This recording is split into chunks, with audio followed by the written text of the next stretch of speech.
नमस्कार, आप देख रहे हैं न्यूज़ 24। आपके साथ मैं हूं प्रत्युष खरे। 17 मई को लॉकडाउन का तीसरा चरण खत्म हो रहा है।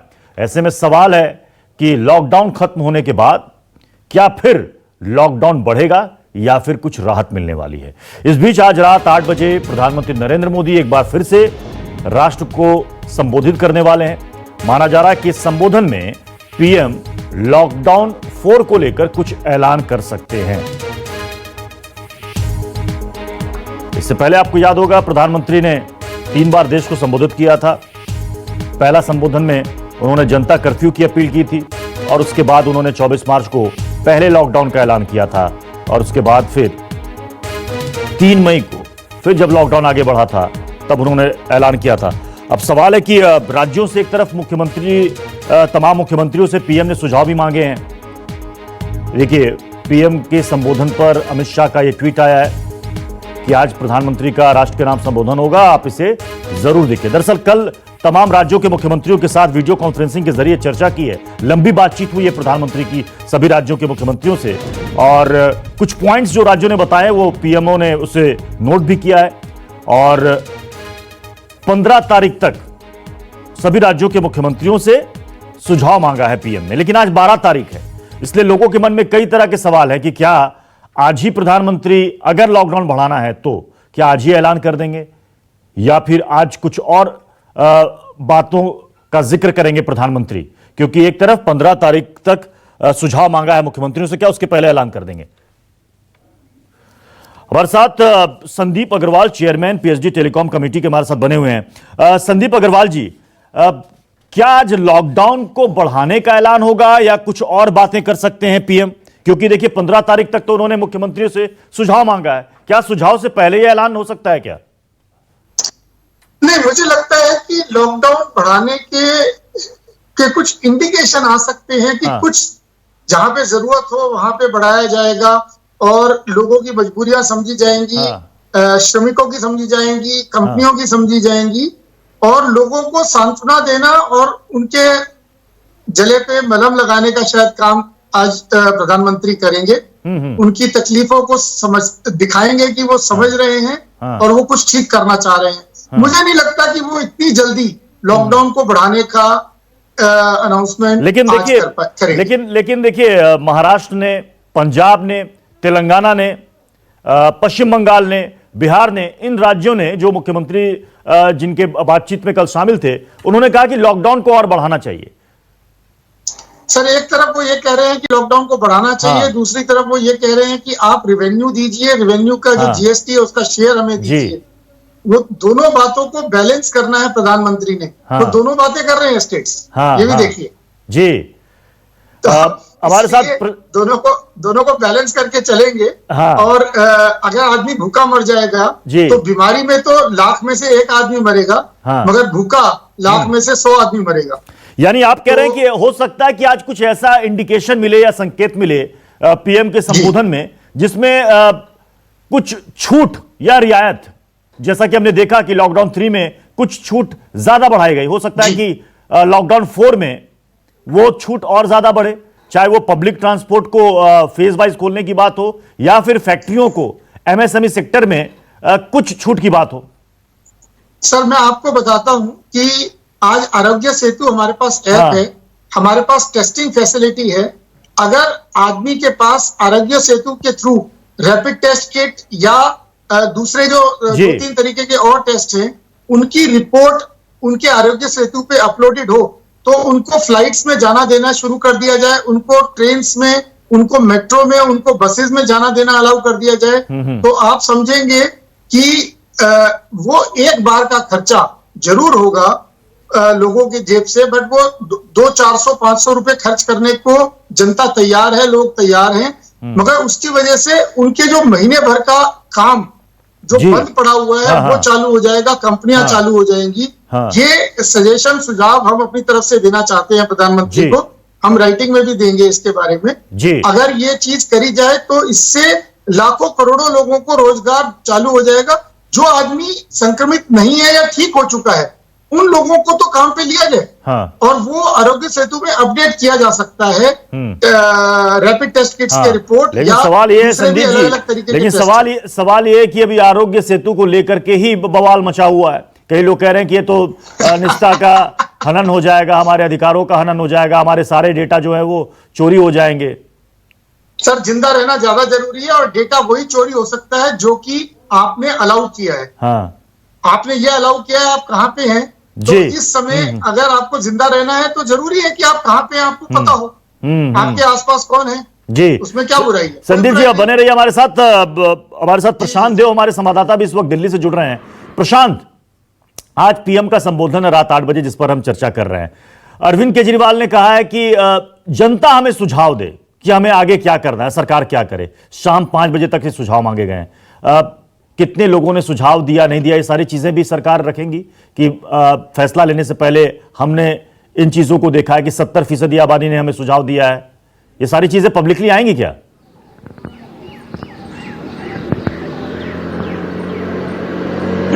देखिए, कुछ घंटों में सुझाव आ जाए और सुझाव के आधार पे आप कोई बहुत बड़ा फैसला ले लें, ये कितना व्यवहारिक होगा ये तो मुख्यमंत्री खुद समझते होंगे।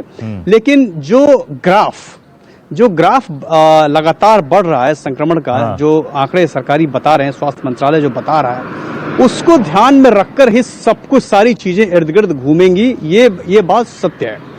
और जहां तक क्या प्रधानमंत्री क्या बोलेंगे, तो मेरे ख्याल से ये जो ग्राफ है करीब 70,000 के आसपास का कोरोना पॉजिटिव पूरे देश का, तो उसके इर्द गिर्द ही सारी व्यवस्था को घूमना चाहिए और वो घुमाएंगे भी। क्योंकि लॉकडाउन 3 में आप देखिए तो रेड जोन छोड़ करके लगभग सभी चीजों को खोल दिया गया है और राज्य सरकारें तय करेंगी कि कैसे काम करना है, वो अपना एसओपी बनाकर काम कर सकती है। तो आगे लॉकडाउन बढ़ेगा या नहीं बढ़ेगा, राहत और क्या मिलेगी, तो राहत तो मिल चुकी है। अब सवाल उठता है कि जमीन पे कैसे उसको उतारा जाए।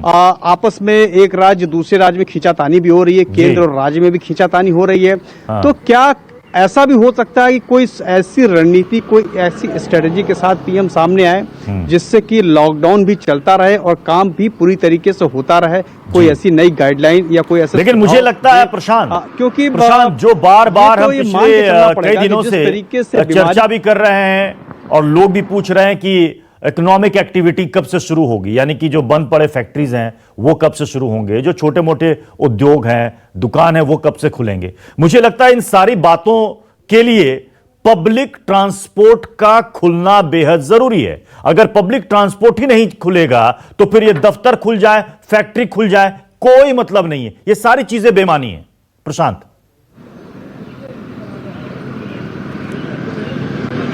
जी, देखिए, बिल्कुल ठीक बात है कि ट्रांसपोर्टेशन को खोलना इसलिए बहुत जरूरी है कि तमाम राहत, तमाम सेक्टर में छूट देने के बाद भी अगर ट्रांसपोर्टेशन नहीं होगा तो वो छूट का कोई मतलब नहीं। तो शायद इसीलिए ट्रांसपोर्टेशन को रोक के रखा गया कि लिमिटेड मात्रा में लोग बाहर निकलेंगे, ऑटोमेटिकली एक तरह की लगाम लग जाएगी। लेकिन क्या आज भारत इस स्थिति में है कि पूरी तरीके से सब कुछ खोल दिया जाए, लोग इतने डिसिप्लिन तरीके से कहना मानेंगे और इस बीमारी के साथ साथ जी सकते हैं? तो ये कई उलझन भरी चीजें। अभी भी मैं रेलवे स्टेशन के आसपास था, वहां पे जहां पे हम खड़े थे, जितने भी आरोग्य सेतु ऐप थे, सब जो है कहीं 50, कहीं 25, कहीं 20 आसपास दिखा रहे हैं। उसी मतलब एक्टिव केसेस के बीच में लंबी कतारें लगी हुई हैं।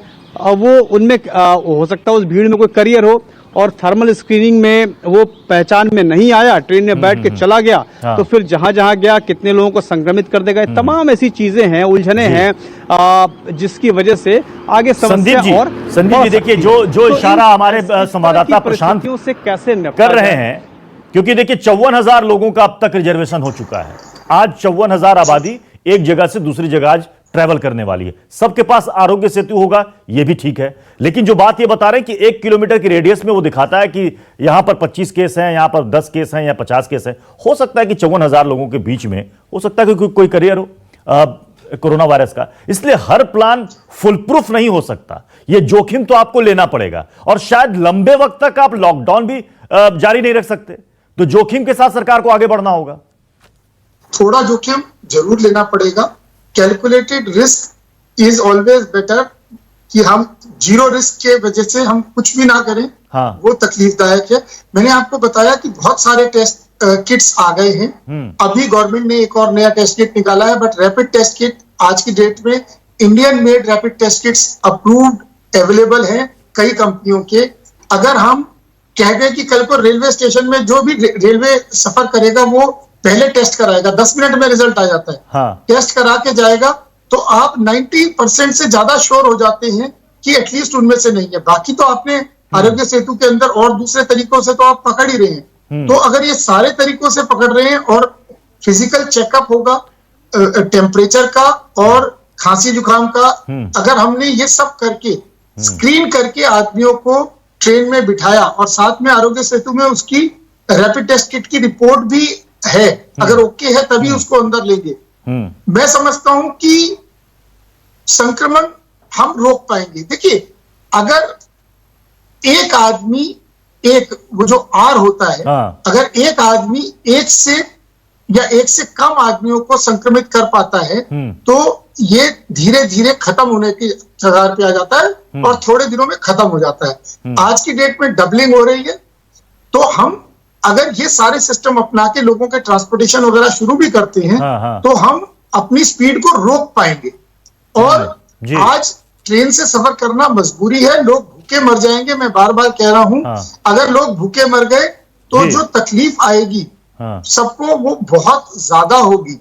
और अगर हम ये टेस्ट करके लोगों को काम पे जाने देते हैं, उनको बसों में जाने देते हैं, उनको बड़े पैमाने मेट्रो में पर जाने रैपिड देते टेस्ट, हैं। जो बात आपने बहुत अच्छा सुझाव दिया कि सिर्फ थर्मल स्क्रीनिंग नहीं, आपको रैपिड टेस्ट किट जो कि हम यहाँ खुद अपने यहाँ भी बना रहे हैं, अगर उनके जरिए ट्रैवलिंग से पहले इस्तेमाल किया जाए, क्योंकि उसके नतीजे 20 मिनट के पहले आ जाते हैं, रिपोर्ट आ जाती है, लेकिन उसमें भी 100% गुंजाइश नहीं होती। आप 80 to 90% कंफर्म हो जाते हैं कि इससे पहले क्या ये संक्रमित हुए थे या नहीं थे, क्योंकि वो एंटीबॉडी रैपिड टेस्ट है जिससे पता चलता है कि इनके अंदर एंटीबॉडी ने काम किया। हमारे साथ केजे श्रीवास्तव जयपुर से और अहमदाबाद से भूपेंद्र सिंह हमारे संवाददाता दोनों जुड़ चुके हैं। भूपेंद्र, कल तमाम राज्यों के मुख्यमंत्रियों से बातचीत की है पीएम ने और 15 तारीख तक उन सबसे जवाब भी मांगा है। जो गुजरात की स्थिति है, जो जमीनी हकीकत है कि अचानक से गुजरात में मामले बढ़ने लगे, खासतौर पर अहमदाबाद में, क्या सरकार इसके फेवर में है कि लॉकडाउन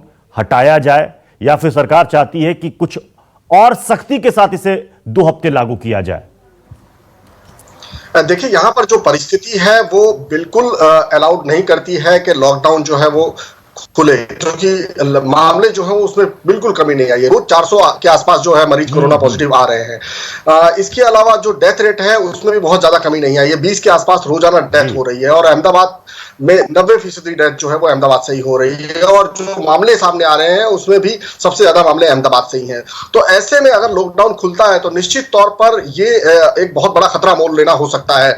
हालांकि यहाँ पर पिछले कुछ दिनों से तमाम चीजें बंद रखी गई है, एक तरह से कर्फ्यू का स्टेटस है, सिर्फ दूध और मेडिकल सेवाएं जो है वही खुली हुई हैं। उसके अलावा तमाम चीजें, जो वेंडर्स हैं, सब्जी वाले थे, ग्रोसरी वाले थे, किराना स्टोर थे, सबको बंद कर दिया गया है, क्योंकि जांच में 350 के आसपास सुपर स्प्रेडर्स जो कैटेगरी में आते हैं, चाहे वो सब्जी वाले हों, किराना वाले हों, ये तमाम लोग पाए गए थे और उसके बाद ये पूरी पाबंदी लगा दी गई है। इसके नतीजे जो है वो कुछ दिन बाद आने शुरू हो जाएंगे। 15 मई तक ये पूरा बंद है। 15 मई तक अगर ये चैन टूटती है और उसके बाद में 2 दिनों के भीतर अगर ये देखा जाता है कि उसके नतीजे मिले हैं तो हो सकता है कुछ रिलैक्सेशन यहाँ पर चाहें, लेकिन फिलहाल जिस तरह की स्थिति है यहाँ पर, जिस तरह के मामले 8000 से ऊपर पहुंच चुके हैं, ऐसे में अगर रिलैक्सेशन मिल रहा है तो आउटर अहमदाबाद में जरूर वो चाहेंगे कि जो औद्योगिक इकाइयां हैं अहमदाबाद के बाहरी शोर पर, उनमें जो है वो खोली जाए। अगर बाकी जहां का सोशल डिस्टेंसिंग किस तरह से मेंटेन करके उनको चलाया जा सकता है वो हो सकता है, लेकिन जो अंदर भीतरी अहमदाबाद है, जो अंदरूनी छोर है, वहां पर थोड़ा सा मुश्किल लग रहा है। केजे श्रीवास्तव, अगर मान लीजिए छूट मिलती है या लॉकडाउन को खत्म किया जाता है तो क्या राजस्थान इसके लिए तैयार है? जी देखिए, राजस्थान सरकार तो पहले ही कह रही है कि लॉकडाउन में धीरे धीरे छूट दी जानी चाहिए और यही कारण था कि अब तो राज्य के, यदि आप राजस्थान में कहीं भी किसी जिले में जाना चाहते हैं तो बिना पास के जा सकते हैं, भले ही वो कर्फ्यू वाला एरिया हो, उस एरिया में नहीं जा सकते, लेकिन उस जिले तक आपको आने जाने की पूरी तरह छूट दे दी है। सरकार की तरफ से लोगों को राहत देने की कोशिश की जा रही है, लेकिन मुश्किल की बात यह है प्रत्युष कि राजस्थान में 19 लाख लोगों ने राजस्थान के अंदर आने और जाने के लिए रजिस्ट्रेशन करा रखा है। इसमें से 13 लाख लोग ऐसे हैं जो राजस्थान आना चाहते हैं। यदि ये लोग राजस्थान आ गए तो किस तरह से यहां पर स्थिति निपटा जाएगा, शायद सरकार के पास फिलहाल इसको लेकर कोई बहुत बड़ा प्लान नहीं है। सभी सरकारी हॉस्पिटल क्वारंटाइन सेंटर बने हुए हैं, वहां पर कोरोना के मरीजों का इलाज किया जा रहा है। यदि कोई आम मरीज किसी दूसरी बीमारी से ग्रसित हो तो उसका इलाज कहां पे होगा, कितने स्तर पर होगा, क्या उसको अस्पताल की तरह ही सुविधा मिलेगी, इसकी भी कोई बड़ी योजना सरकार के पास फिलहाल तो नहीं। हालांकि ओपीडी वैन चल रहे हैं, लेकिन ये शायद नाकाफी साबित होंगे। इसी तरह प्रत्युष एक सबसे बड़ी बात है, कल जब बात हुई थी प्रधानमंत्री से अशोक गहलोत की, मुख्यमंत्री की, तो उन्होंने साफ कहा कि ग्रामीण क्षेत्रों में नरेगा योजना चला रहे हैं, हर मजदूर को 200 दिन का रोजगार के हिसाब से उसको रोजगार दिया जा रहा है। शहरी क्षेत्रों में भी इसी तरह रोजगार योजना की जरूरत पड़ेगी, क्योंकि शहरी क्षेत्रों की बड़ी आबादी अब बेरोजगार हो गई है। तो इस तरह की सरकार की ओर से पीएम के पास मांग रखी गई है और यहां के लोगों की स्थिति को ध्यान रखी गई है। जैसे मैं आज बात कर रहा हूं, मैंने आज कई लोगों से बात की थी कि जो कुल्फी का सीजन है, बर्फ का सीजन है, ये सभी फैक्ट्रियां बनी है क्योंकि आइसक्रीम की कंपनियों को खोलने नहीं दे रहा, जबकि ये आइसक्रीम का पीक सीजन है। ये लोग क्या करेंगे, पान की दुकान वाले, ज्वेलर की दुकान वाले, इनको खोलने नहीं दिया जा रहा क्योंकि इनके यहां पर जाएंगे तो आप गहनों को छूकर भी देखेंगे, संक्रमण का खतरा बरकरार। तो इन लोगों के लिए क्या होगा, इस तरह के तमाम सवाल है और इसी को ध्यान में रखकर कई सारी बातें प्रधानमंत्री को सुझाए गए और यही देखना कि प्रधानमंत्री किस आधार पर अब राज्यों की भावनाओं को, जो क्योंकि स्थानीय स्तर पर राज्य ही हकीकत, प्रशांत, जो ग्राउंड रियलिटी है स्टेट की, वो क्या है वो बता रहे हैं। सिर्फ हमें दिखता है कि दुकानें बंद हैं, उस दुकान के पीछे कितनी मेहनत है, कितने लोग जुड़े हुए हैं, कितने दिनों से उनका रोजगार छिन गया है, उनके घर में क्या दिक्कतें हैं, ये सारी चीजें भी लोगों को समझनी होगी, महसूस करनी होगी और सरकार को भी कुछ उपाय निकालना पड़ेगा।